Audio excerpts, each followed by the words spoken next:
The State Fair of Texas is happening right now, and among all the food and drink booths, tonight one vendor is getting some recognition. Our media partners at Texas Monthly are highlighting the Pineapple Man. His real name is Binh Tran, and he's been a vendor at the fair for more than 2 decades. This year, he's offering visitors something called the Coconut Quadruple, which is a Big Tex Choice finalist. Amanda Albee was able to visit the creator of the drink. Can you tell us a little bit about what goes into this drink and how Tran has prepared for this year's fair? So yes, the Coconut Quadruple, it starts with a young coconut, and then he fills it with, he takes the water out, he mixes it with pineapple, he makes a slushie, and then he tops it with coconut soft serve, and then there's a sprinkling of coconut flakes on top. And they all need to be refrigerated, which means that he will have to replenish every day because there's only so many coconuts you can store in a freezer. He's predicting that he will need around 5,000. That's an accurate, he says, prediction without exaggerating. He said it could, if the year goes well for him, he could need up to 10,000. It sounds delicious. Okay, so this isn't the first time Tran has created a specialty drink for the state fair. What were some of his previous creations at the Pineapple Man booth? Well, he claims that the first year that they were allowed to sell a wine-based cocktail, that he was among the first to start offering slushies, which took off. And then I think it was 2012 or 2013. I'm not really sure if he can even remember. He did a barrel arita. So again, it was combining that wine cocktail, serving it up in a whole pineapple. And that's when he really learned, you know, the visual appeal makes a big difference. And people asking, where did you get that? And coming to your booth.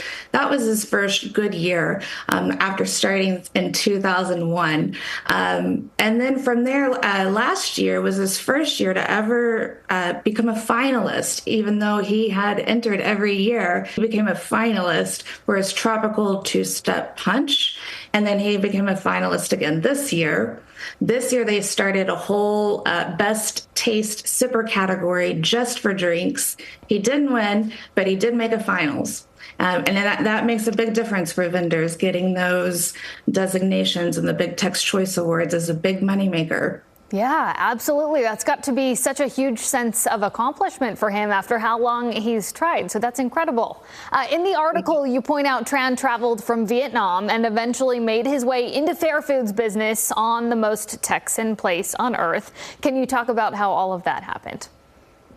Yeah, so he eventually wound up in Irving, attended Nimitz High School where he took ESL lessons. And then he noticed his sister opened a restaurant in Carrollton. She opened it as Pho 79. Now it's called Pho Noodles and Grill. But he noticed how busy it was and how much money she was making. And that's when he really realized that what he wanted, you know, now in America is he wanted to make a lot of money. So he went back home to Ho Chi Minh City, where he's from, and it's a huge street food city. And while he was there, he told me that he would just go up to vendors and he would say, show me how you make that. And he would give them, you know, $5 or whatever. And so when he came back, he convinced his sister to let her help him manage the restaurant and let her finally take some time off. And so that was his first, you know, experience working with, you know, in food service. And applying for the fair, hoping that, you know, hope against hope that he could become one of the lucky vendors. And he was. And so that was in 2001 when he got the call from the fair to come in. And, you know, he said it was the most beautiful day of his entire life. He still says that. He said that last year and he said it again this year. It was the most beautiful day of his life. That is amazing. And it sounds like he's got quite the work ethic. So good for him. Amanda Albee, thank you so much for joining us. And if you're looking to visit the Pineapple Man booth, you still have time.